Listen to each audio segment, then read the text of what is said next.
बॉलीवुड फिल्मों में जब भी कभी मुंबई दिखाया जाता है तो अक्सर आपने देखा होगा मरीन ड्राइव और उसके आसपास पड़े हुए ये बड़े बड़े पत्थर। लेकिन सवाल यह है कि इतने बड़े बड़े पत्थर आखिर यहाँ पर क्यों रखा जाता है और आखिर इसे रखता कौन है। देखिए, मरीन ड्राइव के आसपास ये जो पत्थर आप देख रहे हैं, इन पत्थरों को टेट्रा पोर्ट कहा जाता है। और ये ऐसे ही समुद्र के किनारे नहीं रखा जाता, इनको समुद्र के किनारे रखने की बहुत जरूरी वजह है।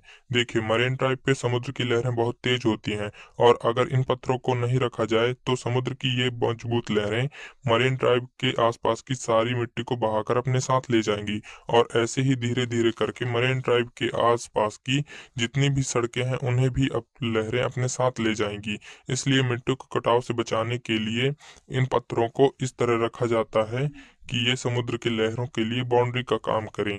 ऐसी ही नॉलेजेबल वीडियोस को देखने के लिए @दुर्गेश पटेल -T4i को जरूर सब्सक्राइब करें।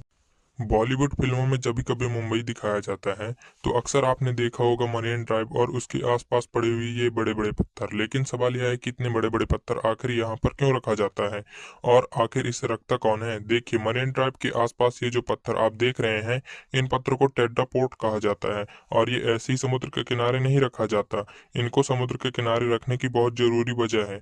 देखिए, मरीन ड्राइव पे समुद्र की लहरें बहुत तेज होती हैं और अगर इन पत्थरों को नहीं रखा जाए तो समुद्र की ये मजबूत लहरें मरीन ड्राइव के आसपास की सारी मिट्टी को बहाकर अपने साथ ले जाएंगी और ऐसे ही धीरे धीरे करके मरीन ड्राइव के आसपास की जितनी भी सड़कें हैं उन्हें भी लहरें अपने साथ ले जाएंगी।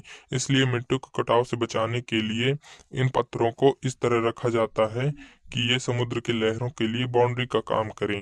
ऐसी ही नॉलेजेबल वीडियोस को देखने के लिए @दुर्गेश पटेल -T4i को जरूर सब्सक्राइब करें।